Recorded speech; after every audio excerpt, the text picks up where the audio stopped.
ډي چوک کې چې کومه پی ټی آی ملګرو سره واقعه وشوله نو خلک وایي یاره دا زموږ سره ظلم وشو. دا ظلم نه دی شوی. نو په دې زه لږ پوه کوم یو فطرت دی،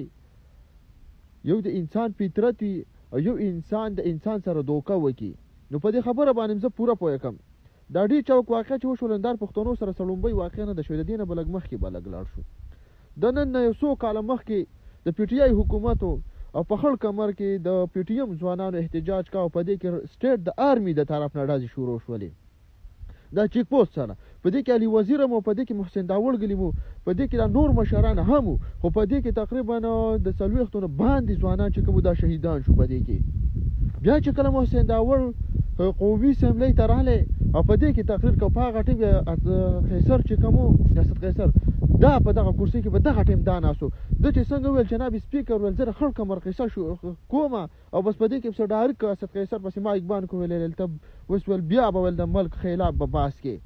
موږ نه هغه ورځ هم ير نه دي چې کله په کوټه کې په وکیلانو باندې د اټیک وشو د ماکه وشوله او د لاشونه داسې ګډ ور پراته کنه مسلمان لکه داسې د زیاده څاروي په بخار یو کې نه لالېږي داسې پراته دغه خبره باندې دا یاران ټول خاموشه پاتې شو. بیا دغه نه بعد ای پی اس واقعا دغه شانتي وزیرستان خو مړه لوټي شو. په خیبر خو وسه مور بلیږي. په وزیرستان کې ابل ورځ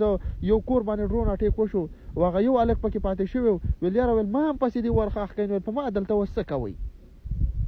وس کا چرته پړی چوکي د کپټیای ولا هم سمنګرونه دي موږ په خپه کیګو کله دیو سره دا واقعیا شوه وي نو موږ به ویل چې یاره دا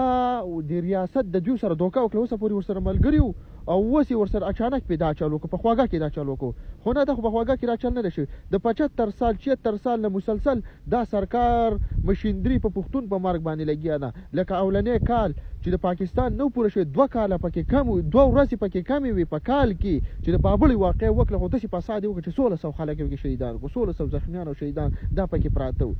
دا خو د ریاست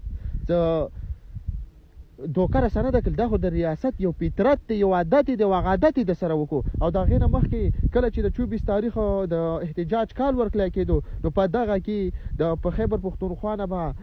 د الجهاد او چغې والے کېدل چې یاره موږ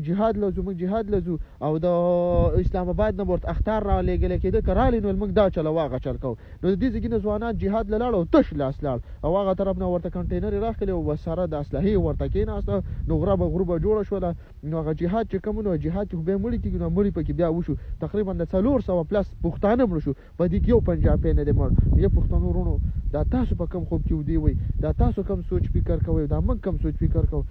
یو حال دی یو ورور ولی دا یو زیاته ناسته ده. یو بل خبر هم درسره شیر کوم پی ټی آی چې کومه ده کنه د پی ټی آی د ورکر نه پاتې نه ور پی ټی آی ورکر په نورم ځان واجو خو د لیډرشپ نه ورانه و د لیډرشپ نه ورانه و ک لیډرشپ الکټینګ شوی نو ګوره ورکر چې کومو دغه سر په بیا تل خو لیډرشپ چې کوم دی د لیډرشپ کې یو زوی نه دی مړ نه پکې لیمین نه د ګنداپور نه پکې د یغه نورو یو سړی پکې زوی نه مړ ټول پکې د غریب سړی ځامن مړ دي